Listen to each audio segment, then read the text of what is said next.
बीमारियों के इलाज में होने वाले खर्च का बड़ा हिस्सा दवाइयों का होता है। हमारी टीम की एक सदस्य ने आमतौर पर काम आने वाली कुछ दवाइयों का एक प्रिस्क्रिप्शन डॉक्टर से लिया। फिर उन्होंने ये दवाइयाँ बाजार में एक केमिस्ट की दुकान से खरीदी। कितना? 2151। और यही दवाइयाँ उन्होंने जेनेरिक मेडिसिन्स की दुकान से भी ली। कितना हुआ इसका? 354। दवाइयों की कीमत में जमीन आसमान का फर्क दिखाई दिया। राजस्थान में कम कीमत में मिलने वाली इन जेनेरिक दवाइयों की शुरुआत की चित्तौड़ के पूर्व कलेक्टर डॉक्टर समित शर्मा ने।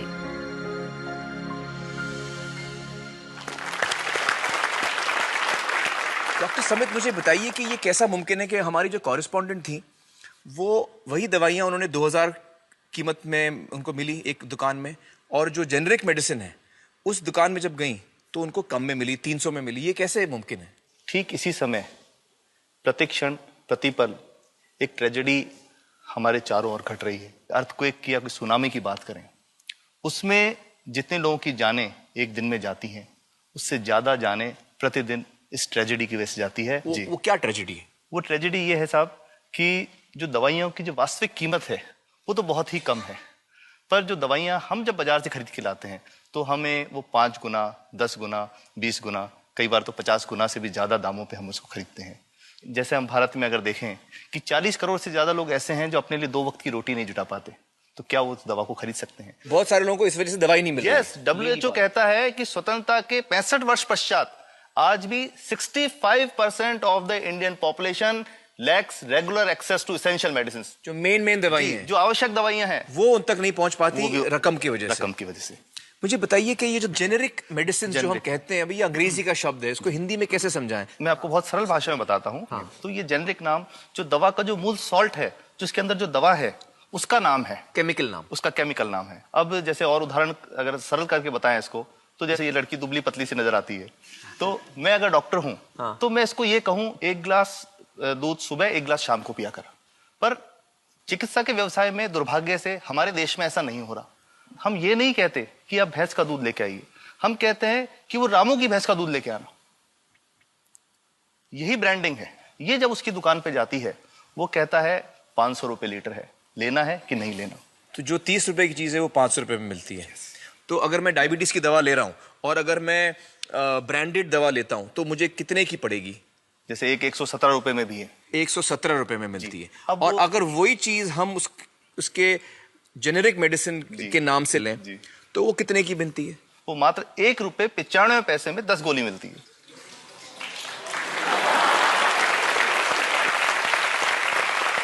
और दोनों गोलियों में कोई फर्क नहीं है किसी किस्म का? 100% समान, क्योंकि इसकी उत्पादन लागत ही इतनी है। उसका manufacturing, packaging, transport, retail margin, जो उसके मार्जिन जो हैं, जो हमारे ज्यादा वो सब मिला करके उतने की ही पड़ती है।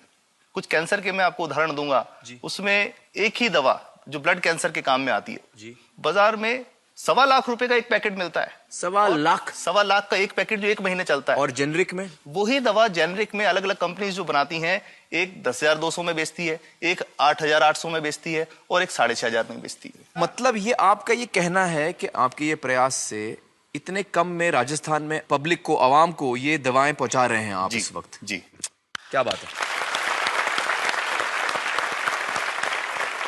मेरा ये सवाल है कि डॉक्टर्स जो हैं वो हमारे पर्ची पर जी जेनेरिक नाम क्यों नहीं लिख के देते? क्यों लिखते हैं वो ब्रांडेड? जाने नहीं देंगे बाहर फिर? नहीं, सब जाने देंगे। जब एक नया मेडिकल प्रैक्टिशनर जब प्रैक्टिस शुरू करता है, तो उसके पास जो कंपनी के जो मेडिकल रिप्रेजेंटेटिव्स होते हैं, सेल्स बढ़ाने का उनका काम होता है, मार्केटिंग प्रिंसिपल के हिसाब, सेल्स एजेंट होते हैं बेसिकली। फिर वो कहते हैं साहब आप हमारी जो दवा है यही लिखना, ये बहुत बेहतर दवा है, इससे मरीज ठीक होगा। और उनको डॉक्टर्स को लिखने के लिए उनको प्रेशराइज किया जाता है, उनको टेम्प्ट किया जाता है।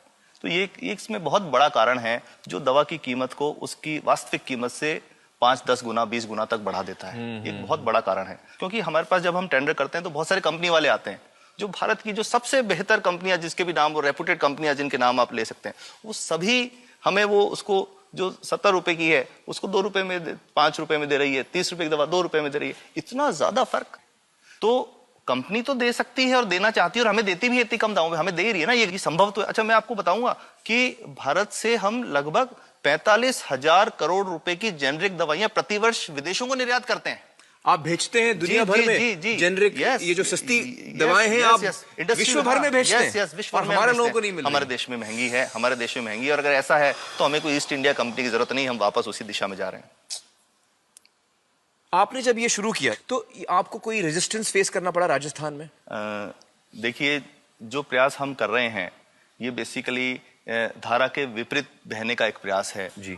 काफी थ्रेट्स भी हैं, क्योंकि इसमें माफियाज भी हैं, ड्रग माफियाज जो ऑपरेट करते हैं, और हम हमेशा ये बात कहते हैं कि हम 100 साल से भी पुरानी शोषण की व्यवस्था को बदलना चाहते हैं, पर हमने हमेशा डॉक्टर्स को दोषी नहीं माना। जी। सारे डॉक्टर्स बुरे नहीं हैं, 50-60% तो जेन्युइनली वो चाहेंगे कि गरीबों को कम कीमत पे दवा मिल जाए, वो चाहेंगे। और आज भी ऐसे डॉक्टर्स हैं जो अपने घर से सैंपल्स ला करके अपने जेब से पैसे निकाल के मरीज का इलाज कराते हैं, ऐसे डॉक्टर्स आज भी हैं। बिल्कुल सही। तो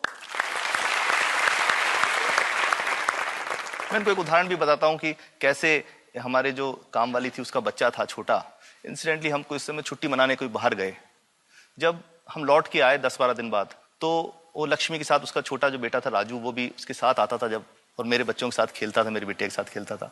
तो वो लक्ष्मी अकेली आई, राजू नहीं आया। तो हमने पूछा कि क्या हुआ, तो उसने जो बात बताई कि साहब वो उसको आप गए थे, उल्टी दस्त हो गया था। उल्टी दस्त की बीमारी के लिए वो जब दवा लेने गई तो केमिस्ट ने उसको कहा कि इसके तो 400 रुपये लगेंगे। तो उसने कहा साहब मैंने खूब मांगा, मेरे पास 400 रुपये मुझे नहीं थे, और मेरा बच्चा रात को ही उसको दस्त आते रहे, वो खत्म हो गया।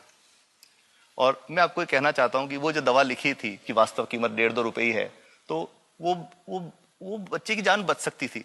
65 वर्ष के बाद भी अगर कोई बच्चा उल्टी दस्त से मर जाए तो मैं नहीं समझता इससे शर्मनाक बात कोई हम लोगों के लिए हो सकती है।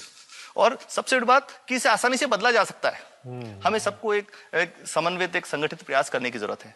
ये तो कुछ भी नहीं है, कोई नई फैक्ट्री खोलनी नहीं, कोई नई दवा नहीं बनानी, ये